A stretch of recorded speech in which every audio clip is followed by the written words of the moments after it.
Hello and welcome back, or not back, I don't know yet, because I recorded the first segment with Julian, but not sure if I used it. So this is very weird because I am recording the second segment, in theory, or technically, of today's episode, which is number 439. And obviously, only after I will record it and whatever comes after, I will stitch the final episode. So I don't know yet if I will use the first segment, part of it, or no. And so talking about being unsure if I used it or not in a past tense while it will happen in the future, if you know what I mean. It's quite odd. But let me keep going like it's the first segment, because it doesn't really matter that much. It's about today's update and whatever happens on Friday. So I am now approaching the shop to get and see if the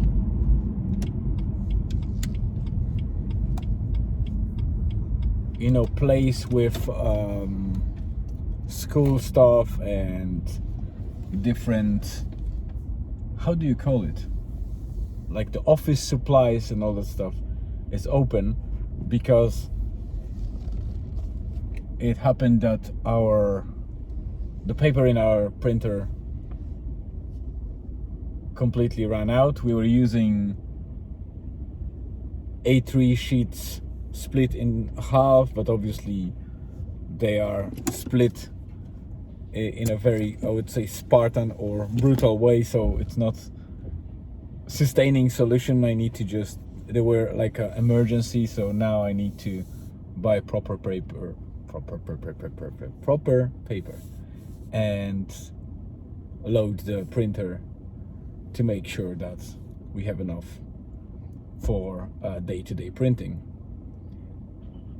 Later on, in about a couple of minutes probably, I'll just go and stop the car somewhere, either close to the shore or anywhere really in town, to relax a bit, because today is a day that I will definitely,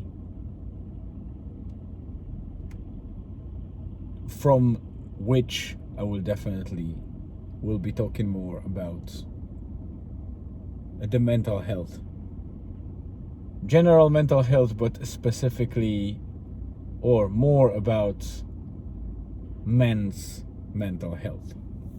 And why is it necessary to touch on is, first of all, because it was neglected for ages. Nobody cared much about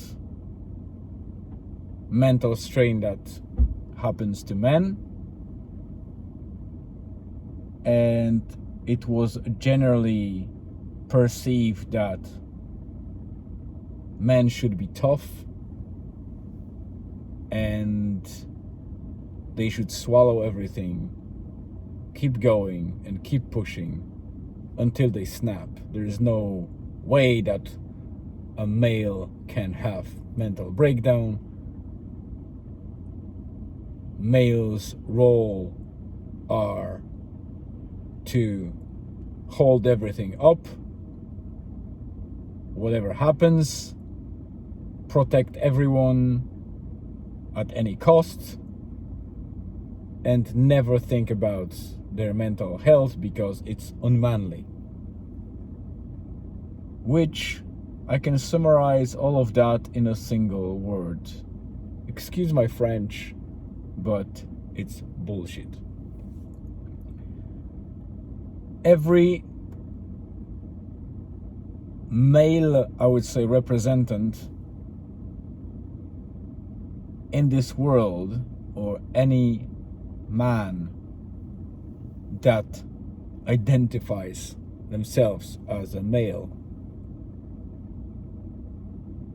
is still in a disadvantageous situation in regards of mental health. There is more and more awareness, and more people are actually talking about it. There's more initiatives around that, but it's still infancy of men's mental health awareness. And why I speak about it is because I experienced mental breakdowns in my life multiple times, being unable to talk about it openly, not because I was maybe ashamed of it, but because there was nobody to speak to. And of course, when you open, you become in that vulnerable position that somebody can use it against you. But I wasn't afraid of that. I always played the long game of being pretty open and genuine as much as I can. And I wasn't hiding it too much when it wasn't okay. But what I knew and what I experienced was, it doesn't matter if you hide it or not. It is not seen. Because there is still that slight stigma of, if you're a man, and a manly man, whatever it means, you can't show it. And if you show it, it's probably a joke or sarcasm or something else. And unfortunately, we know now more than ever that it is not. Too many suicides happened or being discovered with the source of mental origin or mental breakdown. Too little men are speaking openly about it. And why I started or decided to speak more about it from today onward is because today is one of those days where I felt like snapping. There's nothing to hide about it. I went through burnout in workplaces before, and it happened multiple times, so it's nothing unusual. And some say what doesn't kill you will make you stronger. Not sure about it. But also, if there's a slight or micro crack somewhere and it's not healed, the next one is adding up to those micro fractures, mental micro fractures. And I understand why some people basically have enough. I still don't think that any type of self-harm, suicide, or anything like that is a solution. It's definitely not. It is a way to escape it, if escape means ending the mental struggle. But If you consider that mental struggle can happen only for a conscious living being that has a brain developed enough to be mentally affected, then suicide is not the end of the struggle, because you're not experiencing the other side. You're gone. Your life is gone. You can't say that you ended that struggle, because you can't experience the end of a struggle or the other side of lack of struggle. It's a bit philosophical, but you know what I mean. Technically, by ending life, you're taking away from yourself the thing that you're trying to achieve. So in my head, the only way to experience the end of a mental struggle is to go through it, however painful it is, and address the things that are causing it to some extent. There's no 100% solution out there. Well, some people might be recovering almost 100%, live a fairly happy life, whatever that means, and consider themselves healed. But it doesn't have to be the full recovery. It just has to be balanced enough so you do not struggle mentally to the extent that becomes overwhelming and makes you consider to exit this world, or to just throw it away and go to sleep forever. This is a sad topic, not very convenient to talk about or to listen to, but I don't care anymore if somebody wants to listen it or not, how they feel about it, and how improper it might be for some, because there are people that think that it's not proper to talk about those things, which is sad in itself. So I decided to talk more about it, because I didn't talk enough, and feeling it myself for the X amount of time in life, knowing that every time it's very deep and hard to go through, and it feels like the same or even worse, but in essence it's different. I don't know how many of those fractures I have myself. I shared it with my wife recently because she's the closest person I can talk to, and I know that she might not be equipped to help me, but at least I might have some level of understanding or compassion, even if it's just a couple of percent. It's always something towards the better future. And I still keep a happy face, or whatever you call it, when Julian is around, because I don't want to put that weight on him. But also I do slightly try to sneak in and expose the mental health awareness or importance to him, because he might be a kid now, but he will be an adult in the future. And one sentence that I like, I don't remember who said that, but it is very important, that it's easier to raise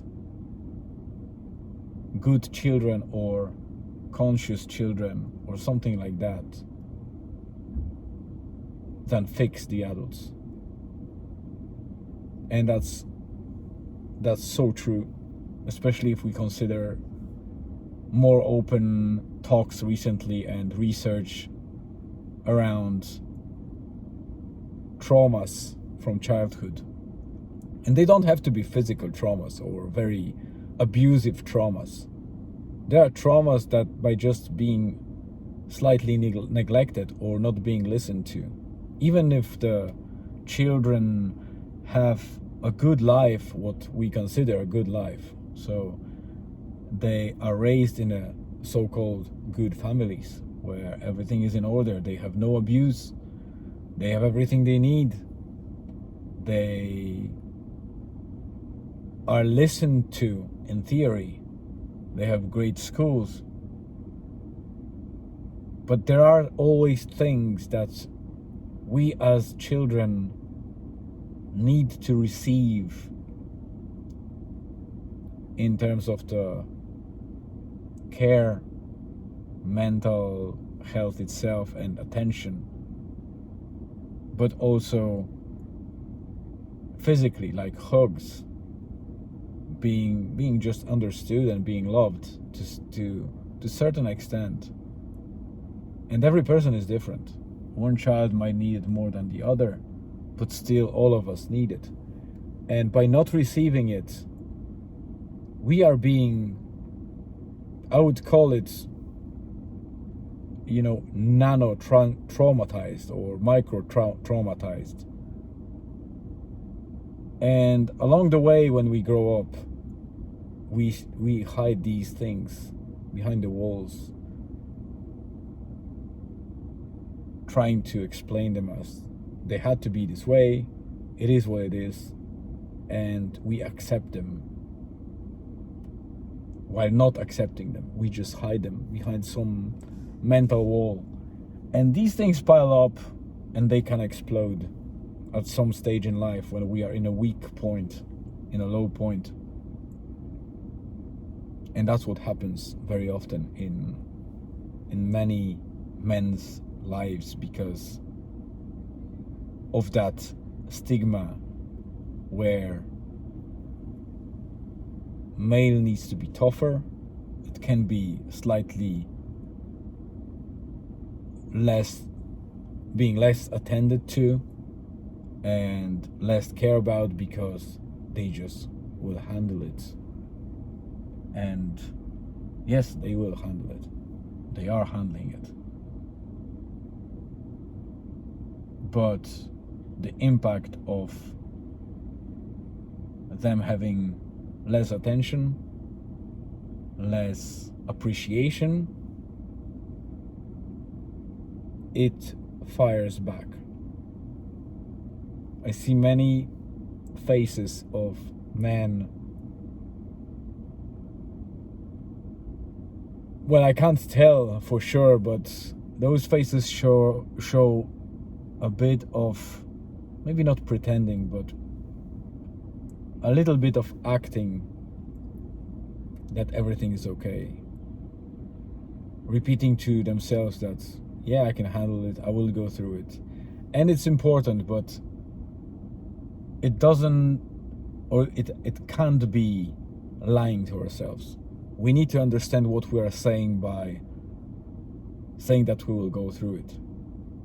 We need to accept what it will cause to us if we won't ask for help, if we won't say openly what is not right and what we might need support with. Then only we can go through it with little to no damage. And that's just my point of view. So that's 20 minutes, guys. I think it's enough.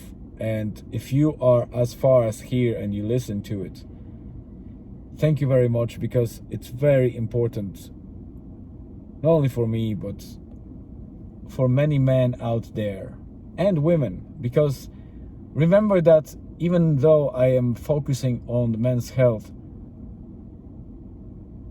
this has enormous impact on women as well.